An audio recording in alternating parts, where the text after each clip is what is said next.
அரசு செவிலியர் பயிற்சி பள்ளியில் பயின்ற 1231 கிராம சுகாதார செவிலியர்களுக்கு பணி நியமன ஆணைகளை முதலமைச்சர் மு.க.ஸ்டாலின் வழங்கினார்.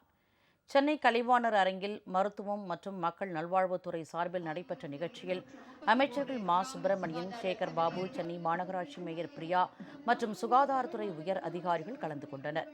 தமிழகம் முழுவதும் பல்வேறு அரசு செவிலியர் பயிற்சி பள்ளியில் பயின்ற 1156 கிராம சுகாதார செவிலியர்கள், 75 துணை செவிலியர்கள் நேரடி நியமனம் மூலம் செவிலியர் பணிக்கு தெரிவு செய்யப்பட்டனர். அவர்களுக்கான பணி நியமன ஆணைகளை முதலமைச்சர் ஸ்டாலின் இன்று வழங்கினார். 34,005 பணியிடங்கள் நிரப்பப்பட்டிருக்கிறது. 43,155 பணியிடங்களுக்கு கலந்தாய்வு நடத்தப்பட்டு வெளிப்படையான பணிமாறுதல்கள் வழங்கப்பட்டிருக்கிறது. தற்போது காலியாக இருக்கிற பணியிடங்கள் என்று 2,147 பணியிடங்கள் இருக்கிறது.